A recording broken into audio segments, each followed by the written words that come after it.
Hi, thanks for joining me on my channel, Classable ESL. I'm Haley.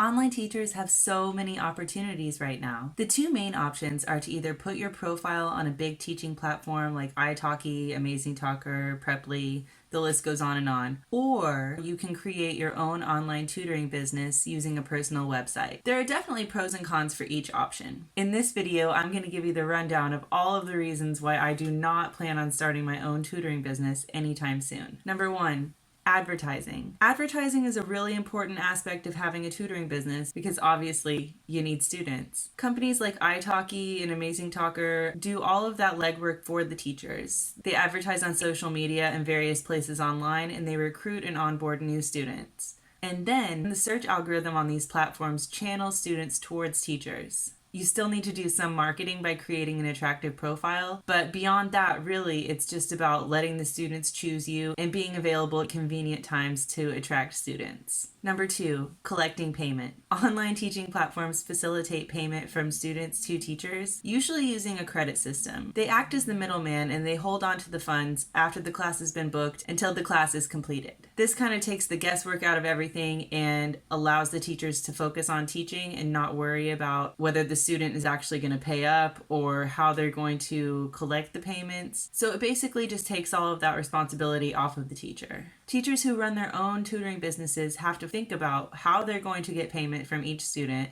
depending on which country the student lives in. There's also the possibility for some confusion when it comes to currency conversion, or even the risk that some students might try to scam teachers by not paying them. And so you really need to ask for the money up front, but then you haven't rendered the services yet.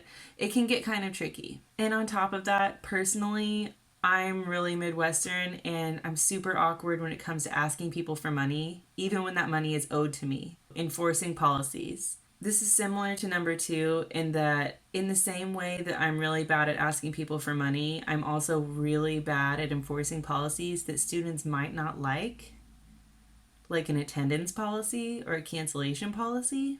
If I were on my own, I would end up losing a lot of money because I would hear a sob story or a sad excuse from a student, and I would just end up allowing them to reschedule the lesson over and over again. It would be a big burden on me. Sometimes I talk tough, but I'm really spineless when it comes to people that I know and like. Basically, I need a faceless company behind me who can set up the rules and enforce those policies for me. Number four, business maintenance. Running your own tutoring business requires a personal website, and with that comes a lot of extra responsibilities. You have to maintain that website with up-to-date information, you have to do some web design, and you have to create a website that's attractive to students and competitive with other online tutors. On a teaching marketplace platform like italki, teachers set up their profile in the initial recruitment phase, and theoretically, you could just leave it like that without ever updating it. It might be a good idea to update your profile picture or create a new intro video, but those things are really optional and it's not essential to your operation.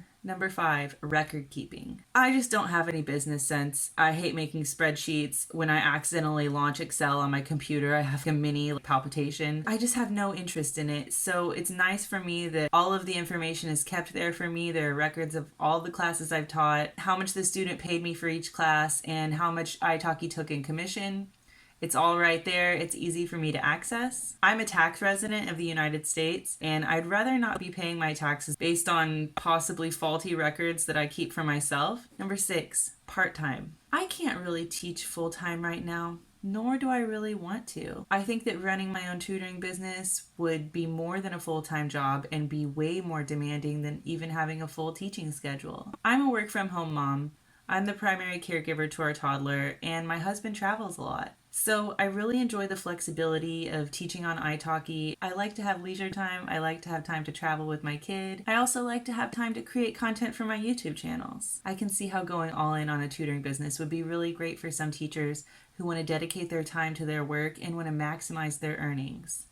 That's just not where my priorities are right now. Number seven, low pressure. I don't want to feel pressured to meet the needs of every student who messages me. Sometimes I just can't be available at the time that the student wants, or I feel like I'm not that well suited to the type of classes that they're looking for. If I were running my own teaching business, I would see every student that I didn't accommodate as lost business. As a part-time italki teacher, I'm just picking up the students who fit best with my lifestyle and sending the rest of them on towards other teachers who really want that income. I can be at peace with it knowing that the students are having their needs met and the other teachers are making money. So these are the 7 main reasons that I'm not making any immediate plans to start my own private tutoring business. I'm happy to let italki take the 15% commission in exchange for them keeping all of this stuff off of my plate and letting me just focus on teaching. Personally, I like it that way, but more entrepreneurial minded people might be better off starting their own tutoring business. It's a personal choice. Are you thinking of starting your own tutoring business soon?